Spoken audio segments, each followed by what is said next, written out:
Chers téléspectateurs, bonsoir, bonjour, c'est selon. Assalamu alaikum wa rahmatullahi wa barakatuhu. La ilaha illallah wahdahu la sharika lah. له ملك وله الحمد يحيي ويميت وهو على كل شيء قدير.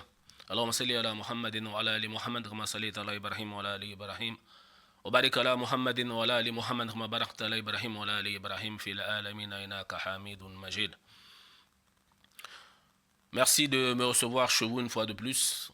Bi'iznillah ta'ala. Aujourd'hui, nous allons parler un peu de l'islam et les fêtes de fin d'année égériennes, sinon les fêtes de fin d'année des autres communautés ou les fêtes des autres communautés. Et pour ce, je vais commencer par la lecture d'une sourate du Saint-Coran, Al-Kafirun, les mécréants. Allah dit, Bismillahir Rahmanir Rahim, Qul ya ayyuhal kafirun, dis, ô vous les infidèles, la a'budu ma ta'budun, je n'adore pas ce que vous adorez. Wala antum abiduna ma a'bud, et vous n'êtes pas adorateurs de ce que j'adore. Wala ana abidun ma abadtum, je ne suis pas adorateur de ce que vous adorez. Wala antum abiduna ma a'bud, et vous n'êtes pas adorateur de ce que j'adore. Lakum dinukum waliyadin, à vous votre religion et à moi ma religion. Et nous allons beaucoup insister sur ce dernier verset. À vous votre religion, à moi ma religion, ou à nous notre religion. Parce que le constat que nous faisons aujourd'hui est très alarmant, pour ne pas dire catastrophique pour la communauté musulmane que nous sommes, dans le sens que nous tendons à faire le contraire de ce que Allah nous dit dans cette sourate. Vous remarquerez qu'aujourd'hui, l'islam, et comme on va le dire, et c'est un peu de subir ce que j'entends par la colonisation. Alors qu'il vous souviendra que même dans les temps passés, s'agissant de la Mecque et des Arabes de la péninsule arabique, nous savons que c'est une région qui n'a quasiment pas subi la colonisation. Même des siècles avant l'arrivée du prophète.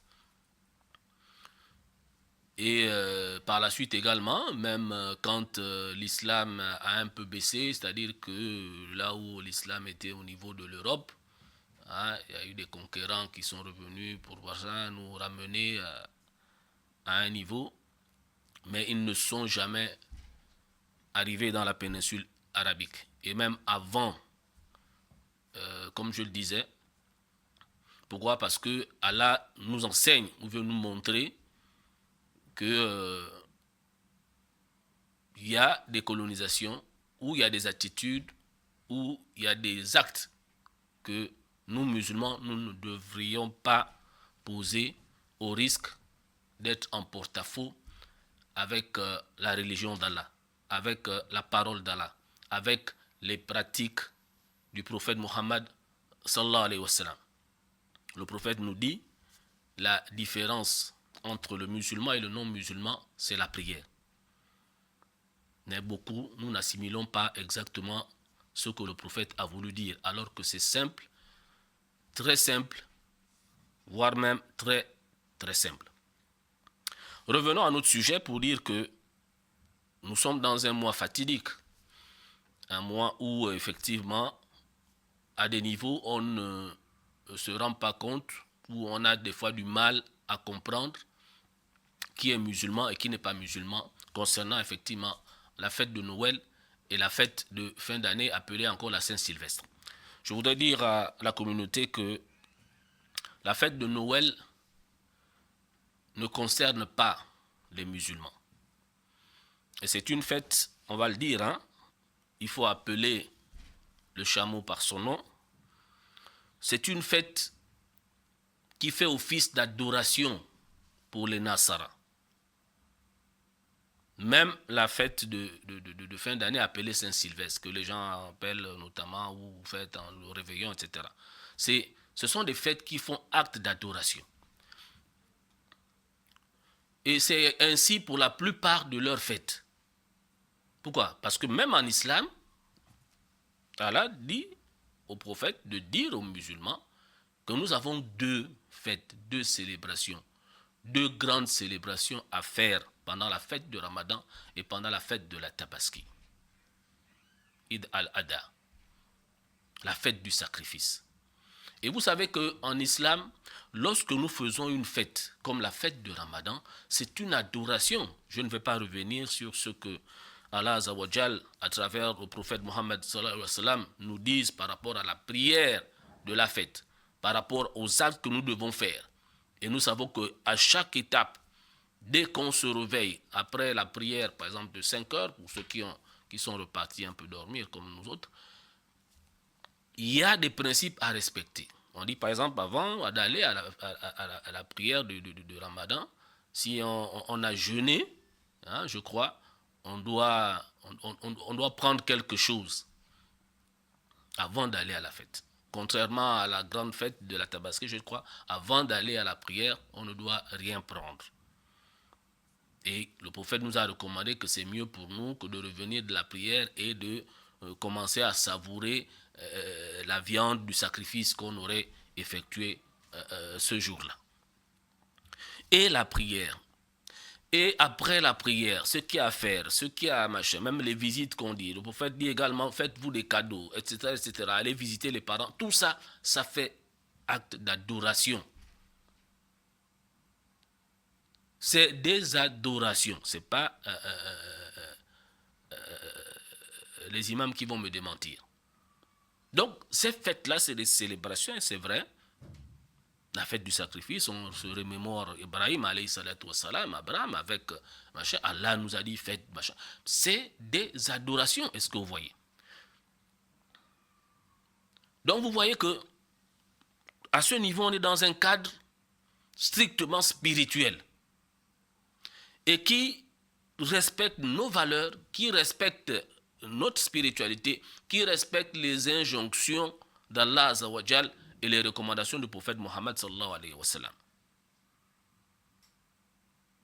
D'où on vous dit par exemple que pour avoir les récompenses de ces célébrations-là, de ces actes d'adoration-là, il faut être musulman.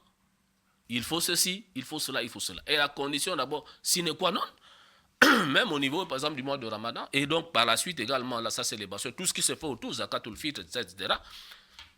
Si vous n'êtes pas musulman, vous n'avez rien. Pourquoi? Parce que ça, c'est du domaine du musulman. C'est le musulman qui peut dire que non, moi je fais la prière, je fais la Zakatul Fitr, je fais le sacrifice pour avoir ce qu'Allah a dit, voilà ce que vous avez en termes de récompense, voilà ce que vous avez en termes de bienfaits, voilà ce que vous avez en termes, à long terme même, Al-Jannah, le paradis. Donc, comprenez que les autres également, quand ils font Noël, quand ils font Saint-Sylvestre, c'est des actes d'adoration qu'ils sont en train de faire pour leur divinité. Eh oui. Donc tout ce qu'ils font, ça, on ne va pas vous expliquer encore ça de long à large, qu'Allah nous guide. Tout ce qu'ils font, Noël, on vous dit, ça symbolise la naissance de leur divinité. Non, il faut faire comme si, on met comme ça, machin. Bon, les cadeaux de Noël qui rentrent aussi, ça, ils ont ajouté dans un mensonge bien voilé, parce que c'est pas un secret de Polichinelle, et tout le monde le sait, eux-mêmes ils le savent. C'est un mensonge qu'ils ont créé pour dire que le Père Noël existe, et puis voilà, ce qui tourne autour, voilà, c'est machin. Mais tout ça, c'est dans leurs valeurs. C'est-à-dire que ceux eux-mêmes, ils ont décidé de mentir à leurs enfants, qu'il y a un Père Noël qui existe, qui amène les cadeaux, machin. Mais tout cela, cette symbolique-là, tourne autour de la naissance. Où il faut faire un sapin, il faut faire une petite crèche, il faut machin, tout ça là. Voilà ce qui est interdit en islam. Allah dit à Ibrahim, alayhi salatu wassalam, dit que je ne suis pas parmi les mouchriks, les mouchrikines. Ceux qui adorent des idoles, ceux qui adorent machin, qui représentent Allah en disant que, ou bien qui représentent leur Dieu ou leur divinité, on n'est pas à l'intérieur. Donc, vous voyez que le musulman maintenant qui se dit que non, lui, il peut célébrer Noël, il peut faire comme ci, il peut faire comme ça, il peut faire comme ça. Il ne respecte plus la sourate que je viens de lire. La a'budu ma ta'budun, wala antum abiduna ma a'budu, wala ana abidun ma abadtum. Wala antum abiduna ma a'bud lakum dinukum waliyadin. Là, ils sont en train de faire leur adoration. Mais toi, tu dis, Allah nous demande même de réciter cette sourate-là dans le chapitre 8. Et dans certaines prières, effectivement, on se rappelle, le musulman qui respecte un certain nombre de choses en termes de prières surrogatoires, donc il récite également cette sourate-là quasiment une fois, sinon 2 fois par jour. C'est un rappel. Mais on n'en tient pas compte. Eux, ils sont en train de faire leur adoration. Et toi, tu as dit La ilaha illallah. Wahdahu la sharika la. Il n'y a qu'une seule divinité digne d'être adorée qu'Allah. Il n'a aucun associé.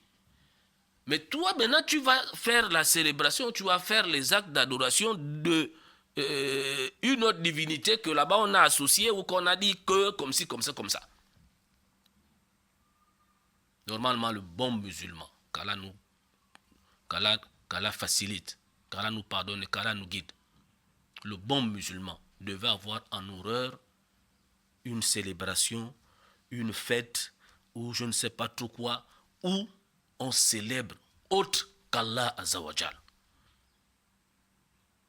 Pire encore, où on associe même encore Allah Azzawajal. On devait normalement avoir cela en horreur. Mais qu'est-ce que nous faisons aujourd'hui? Qu'est-ce que nous faisons aujourd'hui? Qu'est-ce qu'on fait dans Noël? Qu'est-ce qu'on fait dans la Saint-Sylvestre? La Saint-Sylvestre également, les Nasara célèbrent le pape Saint-Sylvestre à 345 après Issa ibn Mariam. Dans le calendrier grégorien, ils appellent ça 345 après Jésus-Christ. C'est là où le pape Sylvestre a, on va dire, canonisé, plus que canonisé même. C'est-à-dire qu'on peut dire il a divinisé la Vierge Marie. En disant que comme c'est la mère, qu'Allah me préserve de certaines paroles même.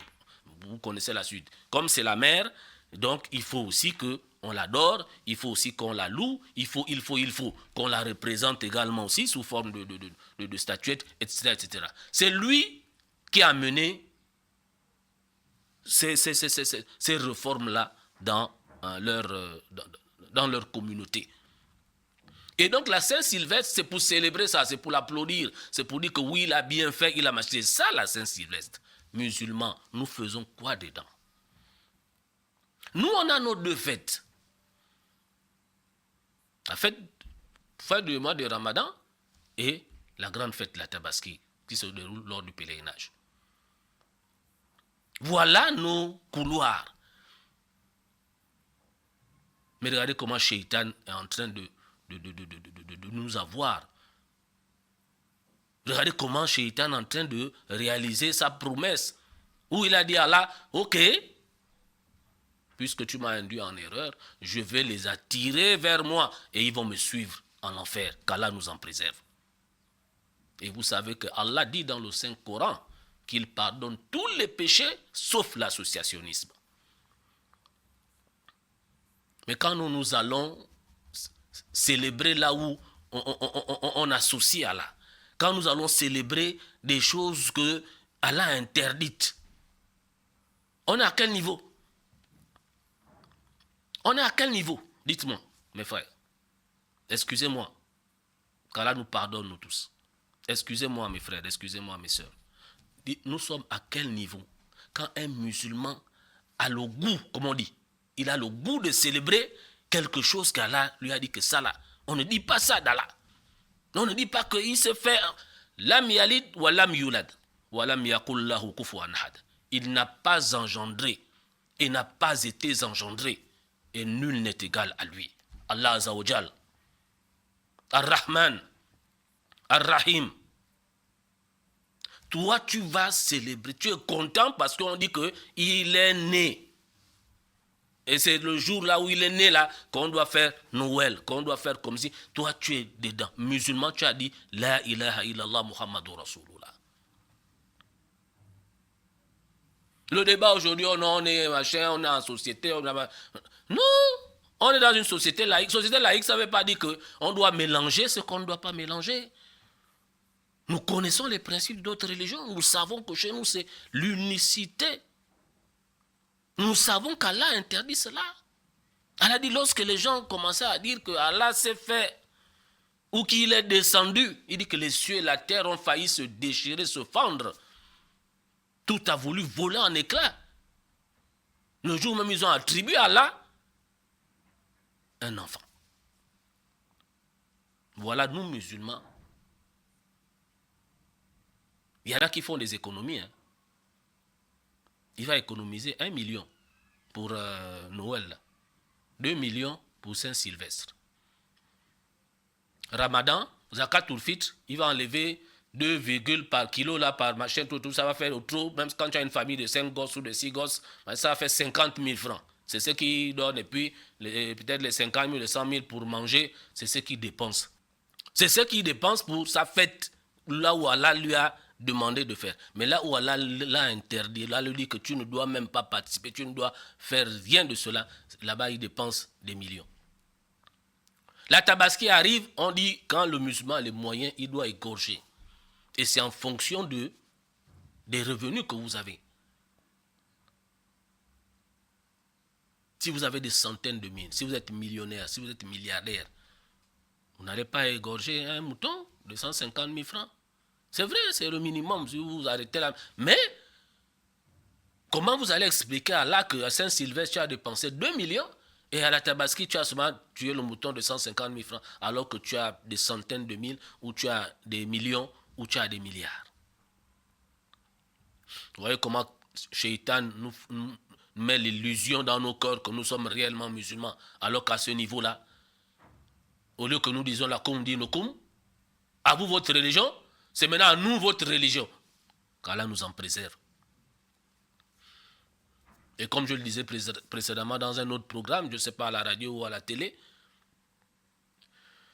ces fêtes-là, surtout celles de Noël, mais regardez les services que nous rendons à nos enfants, parce que souvent, ce sont nos enfants qui nous conduisent là-bas, et on réalise tout ce qu'on réalise, sapin, cadeaux, de machin, de Noël et tout ça là pour nos enfants. À qui maintenant on fait croire que le Père Noël existe alors que c'est un mensonge. Et elle a dit, Wailun, yawmaizin lil mukazibin. Malheur ce jour-là, ceux qui crient au mensonge. Mais toi, musulman, tu fais quoi dans le mensonge? Toi, musulmane, mais comment tu vas dire à l'enfant que oh, Noël, c'est Papa Noël, t'as amené le cadeau ou tu vas avoir le cadeau de Papa Noël? Non seulement tu sais que c'est un mensonge, non seulement tu sais que là, tu es en train de dire le contraire de la ilaha illallah, et qu'est-ce que tu attends demain pour cet enfant-là, mes frères, mes sœurs? Qu'est-ce que nous attendons pour nos enfants que nous faisons aimer Noël ou la Saint-Sylvestre plus que Ramadan ou Tabaski? Et demain, vous croyez que ces enfants-là seront musulmans? Demain, vous croyez que ces enfants-là vont même observer le Ramadan ou bien aimer la fête de Ramadan? Non. Nos enfants aujourd'hui n'aiment pas la fête de Ramadan. Nos enfants aujourd'hui n'aiment pas la fête de la Tabaski. Demandez-moi pourquoi. Mais pourquoi? Mais parce que Noël, Saint-Sylvestre, on leur donne des cadeaux, on les met à l'aise. Non, c'est pour eux, c'est voilà. Ils ont déjà, il y a ils appellent ça comment? Le parc de Noël. J'ai vu ça la dernière fois quand j'allais à l'aéroport, au niveau du jardin botanique. Ils ont déjà aménagé tout ça, la machin, avec tout ça. On va. Qu'Allah nous en préserve, qu'Allah me pardonne. Mais allez-y faire le constat, vous allez voir que des fois, on est même les plus nombreux à amener nos enfants que même eux-mêmes, à qui appartiennent même. Et Allah, qu'Allah nous guide sur le droit chemin. Donc, on est depuis combien d'années, on montre à nos enfants que Noël là, c'est meilleur. Beaucoup se rendent compte maintenant. Pourquoi? Parce que lors de Ramadan, c'est même beaucoup nous, c'est les grands ceux qui jeûnent, qui machin, donc les enfants ne sont même pas concernés. Puisqu'on ne suit pas la sunna du prophète Mohammed sallallahu alayhi wa sallam. Le prophète a dit que pour que vos enfants aiment l'islam, pour que vos enfants aiment les fêtes islamiques, même les fêtes comme Ramadan, même ceux qui n'ont pas jeûné là, vous leur faites des cadeaux. Et quand vous jeûnez vous-même aussi pendant le mois de Ramadan, même les enfants qui ne jeûnent pas là, faut les faire assister à la rupture du mois de Ramadan, à la rupture des jours de jeûne. Vous savez pourquoi? Parce qu'on a tendance, même quand voilà, on vous sert à manger tout, vous avez remarqué ça de fois, machin. Quand les enfants viennent, on les chasse. Et ça, c'est un fait que moi, je vis, par exemple, dans une mosquée. C'est-à-dire que quand on vient couper le jeûne du lundi et du jeudi, on nous met des bols de soupe, etc., machin, pour rompre, etc., pour, voilà, même manger à des fous, machin. Et là, il y a des petits de la mosquée qui viennent, qui n'ont pas jeûné, mais qui viennent pour manger avec nous. Et là, on les chasse. Et c'est après, quand on a fini, qu'on leur demande maintenant de venir terminer nos restes. Alors que on devait les laisser couper le jeûne avec nous, comme s'ils avaient jeûné. Et c'est cela qui va mettre dans leur cœur l'amour du jeûne. Ils disent qu'à un moment donné, quand ils vont prendre un peu conseil, ils vont se dire, oh mais nous on vient couper, les grands frères et les papas nous laissent couper avec eux, mais alors qu'on n'a pas jeûné. Et ça peut créer en eux le fait maintenant de jeûner pour également aussi être honnête vis-à-vis d'Allah, de venir rompre aussi avec les autres. Mais nous, il nous manque de la pédagogie. Là où on est fort, c'est de faire à nos enfants, leur faire ce qui est haram, ce qui est interdit. Mais je vous jure que les conséquences demain seront catastrophiques. Inch'Allah. Parce que mais les conséquences même sont déjà là. C'est comme ça que vous voyez qu'un enfant musulman, quand vous lui dites que c'est la fête de Ramadan, il est concerné, mais ça ne le concerne pas. Alors que le prophète nous dit que même si les enfants n'ont pas jeûné là, surtout quand vous avez les moyens, faites des cadeaux à tout le monde. Pourquoi Allah, à travers le prophète, nous dit, voilà, quand on fait les zakatul fitr, n'est-ce pas qu'on compte les enfants, même si tu as un bébé, n'est-ce pas? C'est pour nous dire quoi? C'est pour nous dire que les enfants sont concernés. Même au bébé là, il faut faire le cadeau. Des cadeaux, vous savez, des fois des choses qui restent, qui machin, même un Coran. Oui, c'est pas stupide, hein? Même un Coran, vous donnez ça à votre bébé comme cadeau pendant le mois de Ramadan. Après 15 ans ou 17 ans, le Coran là est là. Et même quand il est petit, à partir de 7 ans, etc., vous lui dites que ça c'est ton cadeau. Que papa t'a fait pendant le mois de Ramadan de telle année. Il grandit avec ça dans la tête. Et puis, vous pouvez en faire, quelqu'un comme ça peut devenir un hafiz ou le Coran. 15 ans, 16 ans, quand il apprend le Coran, il dit que non, ça c'est ton Coran hein, qu'on t'a fait comme cadeau pendant le mois de Ramadan. Et Allah peut susciter le fait qu'il va se dire que un cadeau, ça veut dire quoi? Mais ça veut dire qu'on m'a dit, je dois être un bon musulman, je dois bien lire le Coran, je dois, etc. Voilà ce à quoi. Mais la Tabaski, pareil. Moi, je connais une famille, ça fait depuis 4-5 ans maintenant, 6 ans, voire, qu'ils ont décidé que pour faire les cadeaux à leurs enfants, c'est pendant le mois de la fête de la Tabaski. Donc après la prière, après manger et tout, dans l'après-midi, ils se retrouvent chez un des frères de cette fratrie. Et ils invitent tous les enfants des frères et sœurs, des machins et tout, et les adultes aussi, machin. Et ils font des trampolines que vous appelez là, un espace de jeu pour les enfants avec les cadeaux. Et ils remettent les cadeaux aux enfants pour la Tabaski. Voilà. Si vous dites que oh non, mais nous aussi, nos enfants doivent avoir les cadeaux, mais cherchez votre Tabaski. Voilà, faites comme les autres. Faites ça dans nos fêtes. Et là, c'est un acte d'adoration pour Allah que vous faites. Donnez les cadeaux aux enfants, faites machin. Vous faites ça ou Ramadan ou Tabaski, vous donnez les cadeaux. Mais vous n'allez pas faire ça dans l'adoration des autres. Parce que comme je vous disais, vous êtes en train de faire du shirk. C'est ça, hein? Non, appelons, comme je dis, le chameau par son nom. Un musulman qui célèbre Noël, qui amène ses enfants, qui donne les cadeaux à Noël, en disant aux enfants que non, c'est Noël qu'on est en train de célébrer, c'est comme ci, comme ça. Mais tu es en train de faire le shirk. Allah nous pardonne. Nous sommes en plein dans le shirk. Parce que comme je disais, on devait avoir ça, c'est-à-dire que non, on devait dire, non, moi je ne rentre pas dans ça. Là-bas, on ne dit pas là, là. Là-bas, c'est pas le machin. Papa Noël n'existe pas. Eux-mêmes, ils se chamaillent entre eux-mêmes. Vous êtes informés. Donc, on est en train de mentir aux enfants. Et puis, demain, quand les enfants aussi nous disent, on dit, mais l'enfant, là, comment, il ne nous respecte pas. Mais l'enfant sait que vous lui avez menti. L'enfant sait que vous êtes des menteurs. Que vous mentez, que voilà, Papa Noël amène les cadeaux de la cheminée la nuit avec les machins.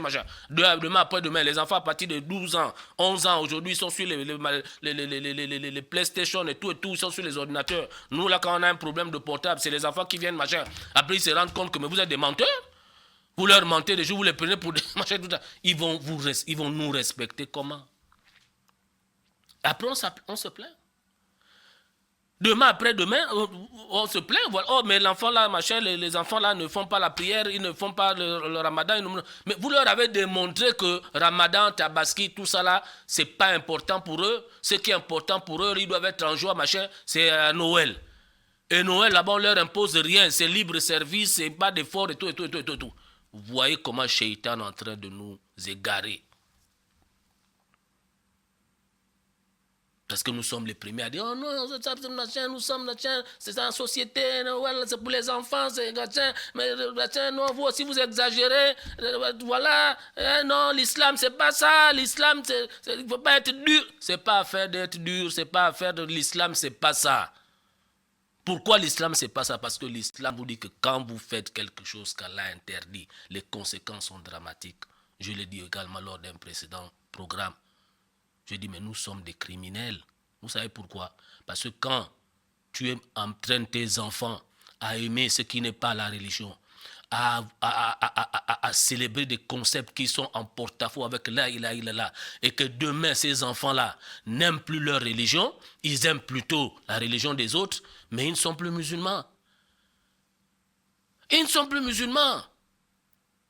Et pour beaucoup aujourd'hui, on se prévaut, je ne sais pas comment dire, d'être musulman. Mais regardez nos comportements, regardez nos agissements. Quand nous aimons plus ce qu'Allah interdit que ce qu'Allah nous a autorisé. Quand aujourd'hui, demandez à un musulman d'admirer une musulmane qui est dans son voile, bien couverte et tout là, non, le cœur ne peut, il dit, tu vas l'admirer comment?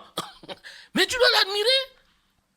Que voilà une bonne musulmane qui, on ne parle pas peut-être de son intérieur, mais au moins, ça dit que dans l'apparence, machin. Mais nous, aujourd'hui, Shaitan a détourné nos cœurs de ça.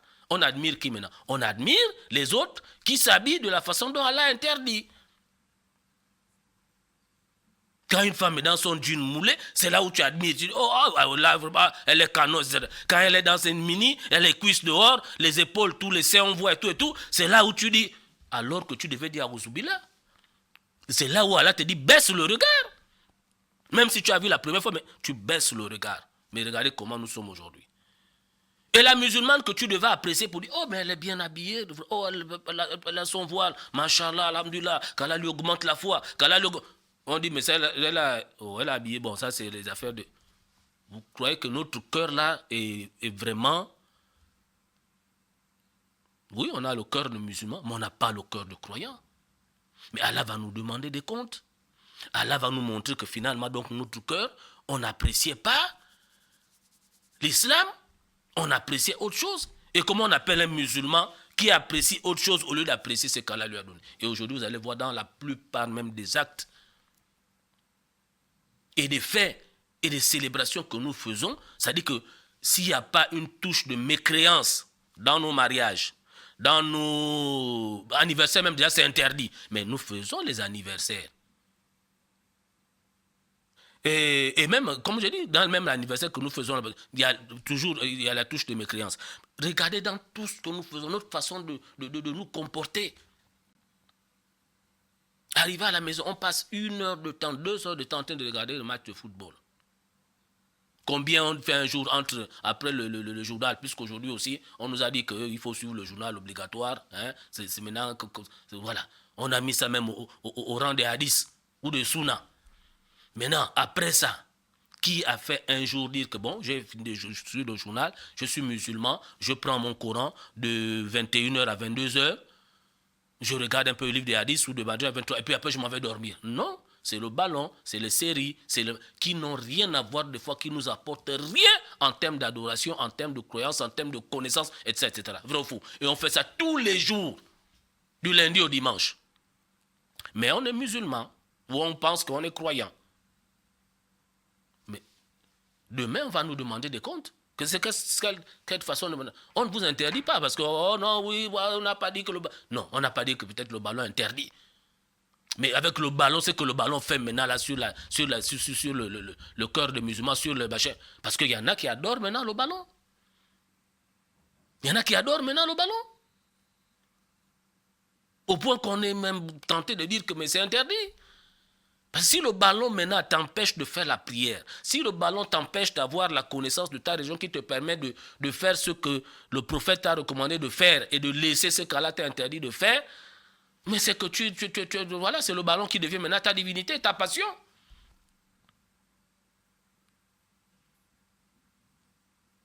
Quand il y a la finale de la Champions League, non, tu as l'habitude d'aller faire la prière de 19h à la mosquée.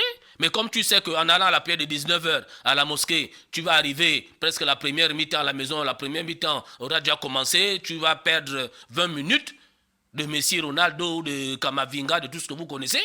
Tu dis non, moi je préfère faire la prière à la maison.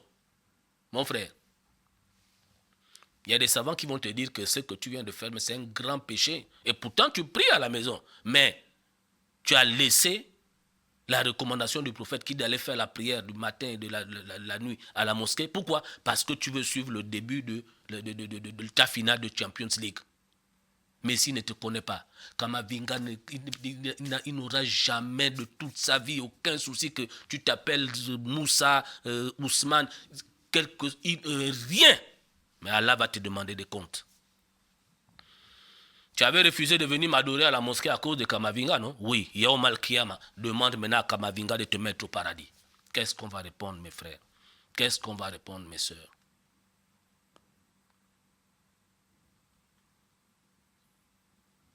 J'ai les cours de Coran, de connaissances, machin, le mardi soir, après, machin, tout ça.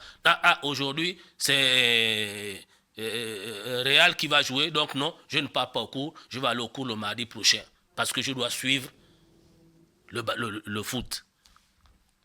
Qu'Allah nous guide. Et nous entraînons nos enfants dedans. Aujourd'hui, nous avons la force. Encore que pour beaucoup de fois, on fait semblant. Dire que bon, je fais le ramadan, sinon les gens vont dire que machin, tout ça, là, machin. Quand l'enfant te dit que papa, moi, si je veux jeûner, il dit, oh non, tu es trop petit, Non. Dis à l'enfant, oui, jeûne 2 heures, tu lui dis arrêtez, jeûne jusqu'à midi, machin. Mais quand tu commences à dire à l'enfant, non, tu l'interdis, tu machin, mais papa, c'est pas à 15 ans que l'enfant va être motivé à faire le jeûne, là. Et tu vas te plaindre, tu seras le premier à te plaindre que, oh, mais voilà, l'enfant, je ne comprends pas, et pourtant, là, il a l'âge de jeûner, mais c'est parce que, voilà, ta pédagogie n'a pas suivi. Tu n'as pas suivi les injonctions du prophète Mohammed sallallahu alayhi wa sallam. Il dit, demandez à l'enfant à partir de 7 ans. Mais c'est même moins. Le prophète a dit demander à l'enfant à partir de 7 ans de faire la prière. Si à 10 ans il ne prie pas, il faut taper.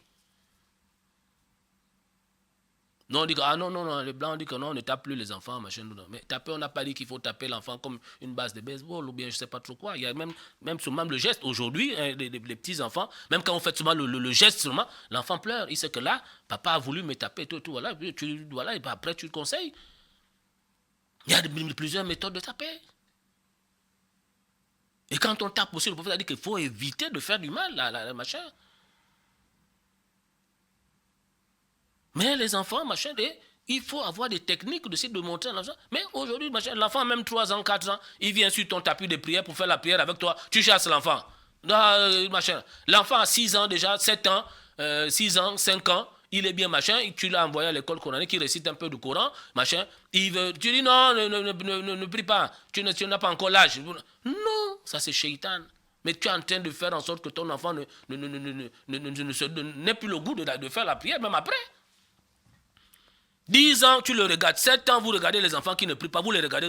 Oh, vos enfants ne... Non, ils sont encore petits. Ils vont prier quand ils seront grands. Quand ils seront grands, ils ne vont pas prier.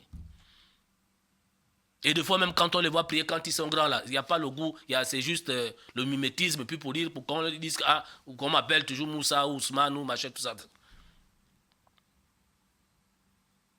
Et pire encore, ce que nous sommes en train de faire à nos enfants par rapport à ces fêtes-là, les fêtes des autres. Nous devons nous réveiller, chers frères et sœurs, dans la foi. Wallahi. Sinon, on va laisser les Nassara et les Yaours demain, après-demain.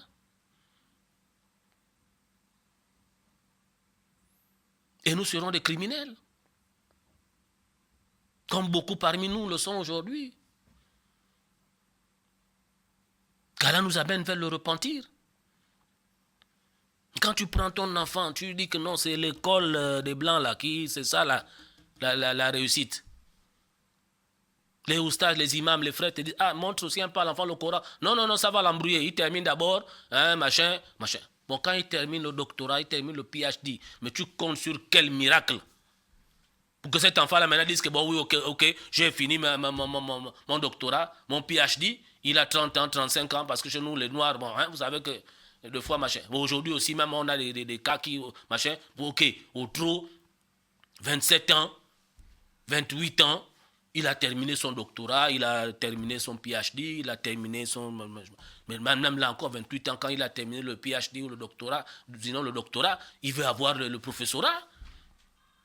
Donc 30 ans, 32 ans, 33 ans, il a son professorat, il est professeur, machin. Vous dites maintenant que c'est maintenant là que l'enfant là va dire que bon, maintenant j'ai terminé mon professorat, machin, donc maintenant je repars maintenant à l'école coranique pour apprendre Alif, Ba, Ta, Sa, machin, qu'on va même le traiter de bête. Comme toi, tu es professeur et puis tu viens apprendre Alif, là-bas, la Fatiha. Tu veux... Quand il pense à tout ça, il dit que non, mais les gens vont se moquer de moi, on va crier sur moi, on va dire... Et il reste comme ça. On l'appelle Aboubakar, on l'appelle Moussa. Mais Rasulullah a dit, la différence entre le musulman et le non-musulman, c'est la prière. Les anges qui gardent l'enfer vont dire aux gens là-bas, mais qui vous a amené à Sakar? Il s'adresse à qui? Il s'adresse aux musulmans. Musulmans photocopie. Musulmans qui croyaient être musulmans, mais même musulmans aussi, parce que, aussi, effectivement, dans musulmans, musulmans, c'est fourre-tout. Il y a des bédouins qui sont venus voir le prophète Mohammed sallallahu alayhi wa sallam, qui lui ont dit, Ya Rasulullah, mais tu ne nous donnes pas nos avantages, nous sommes des croyants. Allah a fait descendre le verset. Il dit, non, ne dites pas que vous êtes des croyants, vous êtes des musulmans. Parce que l'islam, la croyance n'a pas encore pénétré vos cœurs. Ma'al Sakar, qui vous a amené à Sakar? Ils vont répondre. Les versets sont dans le Coran. Qu'Allah nous préserve, qu'Allah nous protège, ainsi que nos familles. Il dit, nous n'étions pas de ceux qui faisaient la prière. Musulmans qui ne font pas la prière, là, qui disent fièrement, oh, je suis musulman non pratiquant, oh, je suis musulman laïque, je suis musulman modéré. Allah a dit que c'est dans Sakar. Ceux qui ne font pas la prière, ils vont aller dans le feu de Sakar. Excusez-moi, il faut qu'on se dise la vérité. Si on va dire, mais bon, on se dit la vérité. Bon, aujourd'hui, on a même peur de dire aux gens que si tu fais tel péché là, c'est le shirk. Si tu fais ça, c'est le machin. Il y a des musulmans qui viennent se plaindre, oh non, on n'a pas mis mon nom dans la liste des gens qui doivent recevoir les cadeaux de Noël pour leurs enfants, alors que j'ai envoyé le nom, j'ai envoyé Aouzubillahi minash shaitanir rajim. Noël, ce n'est pas pour nous. Il faut éloigner les enfants de ces choses-là parce que c'est ça là, tout ça là qui vont amener les enfants à dire que oh, mais si papa fait Noël, si papa machin comme ça, ça veut dire que donc là-bas aussi il y a la vérité. Donc voilà. Et comme là-bas, nous il faut reconnaître, chez nous c'est un peu dur. C'est le service militaire. Oui, nous c'est l'armée. Voilà l'armée aujourd'hui, non? Voilà. L'islam, c'est l'armée. C'est pas... Non, non, non. Allah a dit que le paradis, c'est pas cadeau. C'est pas cadeau. Il faut travailler. Il faut travailler. Mais vous-même, tout dans la vie, est-ce que vous avez vu, machin, comme je disais là, quelqu'un, un enfant qui va être docteur ou avoir le professorat, bien machin, il a sa cadeau. Il travaille, il fait des nuits, il étudie, il fait des exercices, il travaille. C'est comme ça l'islam. Chez nous, c'est pas tu es musulman, et puis voilà, tu fêtes Noël, tu fêtes Saint-Sylvestre, tu ne pries pas, et puis tu vas aller au paradis. Ça n'existe pas. Ça n'existe pas. Donc Sakar, c'est ceux-là qui vont dire qu'il n'était pas de ceux-là qui faisaient la prière.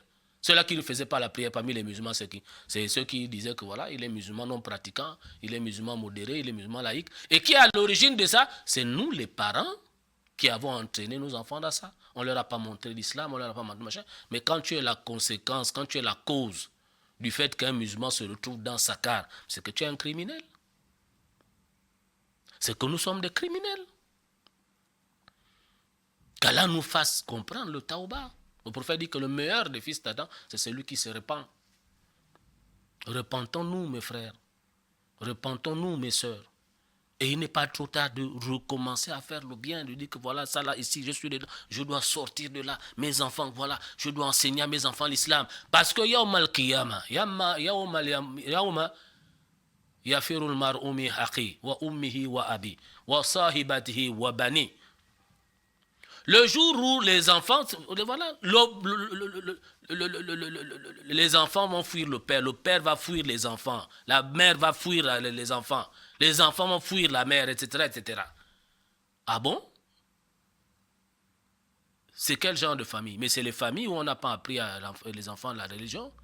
Yawm al-Qiyamah, maintenant, ils vont dire que, oh, là, mais c'est papa, c'est maman qui nous a pas montré, machin, mais tu vas les fuir maintenant. Ils vont dire, voilà. Non, ils vont dire, non, nous, on n'accepte pas d'aller en enfer.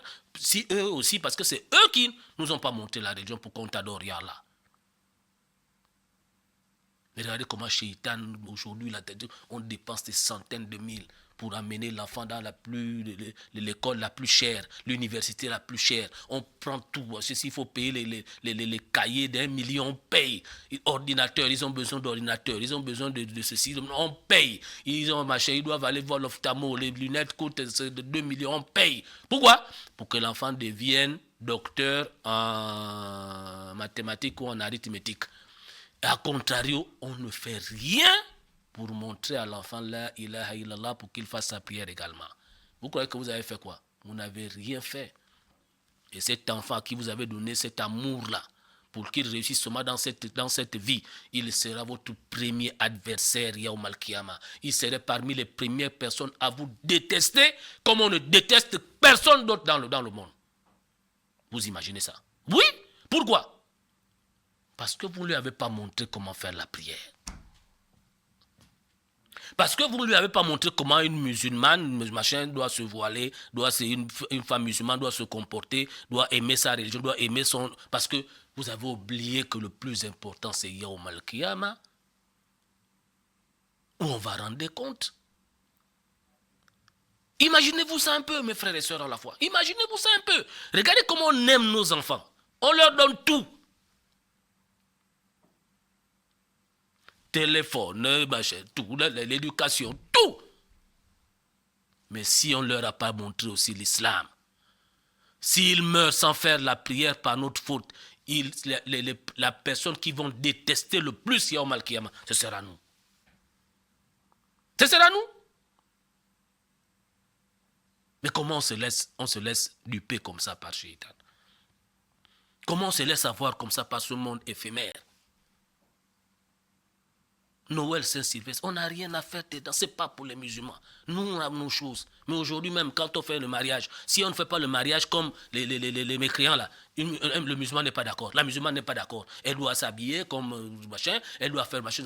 Pendant la prière est là, non, comme on est en train de faire le mariage, on ne fait pas la prière, on va prier après, on fait des soirées, machin. Tout ça là, la musique, c'est interdit.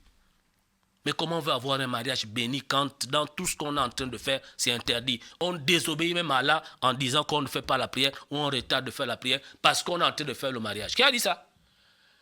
Le prophète sallallahu alayhi wa sallam, ils étaient en guerre avec contre les mécréants. Mais quand l'heure de la prière arrivait, Allah leur disait que prends un groupe en train de combattre. Un groupe vient avec le prophète, il fait la prière, 2 rakas, si c'est une prière de 4 rakas. Ils sortent, ils vont combattre, ceux qui sont en train de combattre viennent derrière le prophète, ils font la prière. Vous imaginez un peu, combattre, c'est-à-dire que là, à l'époque, ils défendaient l'islam, parce que si les mécréants gagnaient les musulmans, l'islam allait disparaître. Mais malgré l'importance de ce combat-là, Allah n'a pas dit que combattez d'abord, vous allez faire la prière après. Ton mariage, c'est quoi pour dire que tu dois... Machin. Il faut t'organiser. On a vu sur les réseaux sociaux des femmes, même ici, on a vu des gens, machin, la femme, l'homme, quand c'est l'heure de la prière, bon voilà, après la mairie, au lieu d'aller là-bas au cocktail, et puis après encore vous changer pour la soirée, pour accumuler les prières, mais vous allez faire la prière. Et là, pour faire ça, c'est quoi? La femme, il faut bien t'habiller comme une musulmane. Parce que c'est justement quand tu prends une robe de mariée occidentale qui te met tout dehors que tu vois que maintenant tu es coincé. Parce que la robe, on a dit que c'est pour 3 heures ou 4 heures. Tu ne peux plus changer ou bien tu es là pour mettre un voile pour faire ta prière. L'homme aussi, tu es dans un costard ou bien je ne sais pas trop quoi. Même l'homme, ce n'est pas évident. Mais malgré ça, parce que tu dois être avec les gens, parce que tu refuses de faire la prière le jour de ton mariage. Tu cherches quelle bénédiction? On cherche quelle bénédiction? Et pour finir, vraiment... Pensons à nos enfants. Pensons à nos enfants. Et pensons à nous-mêmes. Allah dit, préservez-vous et vos familles d'un feu dont le combustible sera les pierres et machin. Nous aujourd'hui, on ne se préserve pas. On se prend nous-mêmes. On prend nos enfants, tout, on va déposer dans le feu. Qu'Allah nous en préserve. Oui, quand on fait des choses qui ne sont pas pour nous, quand on célèbre, on va faire l'adoration de ceux où Allah nous interdit formellement d'y aller, mais c'est ce que nous sommes en train de faire. Quand on ne montre pas l'islam à nos enfants, quand on ne montre pas le bon comportement du musulman à nos enfants, quand on ment à nos enfants, quand on détourne, quand on ment, on fait des falsifications, tout ça là, ça va retomber sur nous et sur notre descendance. Pourquoi? Parce qu'on ne veut pas suivre. Le prophète nous a dit que le musulman, c'est comme ça. Le musulman, c'est comme ça. Mais aujourd'hui, on dit, ah non, comme tout le monde détourne, ah moi, je vais détourner. Comme tout le monde ment, je vais mentir. Comme tout le monde, voilà, c'est dunia. L'enfant doit être docteur, doit être médecin, machin. L'école coranique, ça peut attendre, etc., etc. Mais nous ne savons pas que là, nous sommes en train de nous égarer. Qu'Allah nous guide sur le droit chemin, qu'il nous protège, qu'il protège nos familles, nos enfants. Qui nous donne l'iman, la foi, qui nous donne le goût de la religion, qui nous donne le goût d'être musulmans, qui nous donne le goût à nos enfants d'être des musulmans. Parce que de toute façon, nous sommes aujourd'hui là avec le goût d'être, de faire tout ce que les autres, on aime que ce que les autres font là. Ça va être compliqué, Yaoum al-Qiyamah. Ça va être très compliqué, Yaoum al-Qiyamah. Qu'Allah nous protège, qu'Allah nous pardonne. Qu'Allah guide nos cœurs vers l'islam. Qu'Allah oriente nos cœurs vers l'islam. Qu'Allah oriente nos cœurs vers sa miséricorde, sa grâce. Qu'Allah oriente nos cœurs. Toubou ilallah, repentons-nous à Allah, revenons vers Allah, mes frères. Lakum dinukum waliyadin. À nous, notre religion, à eux, leur religion. Assalamu alaikum wa rahmatullahi wa barakatuhu.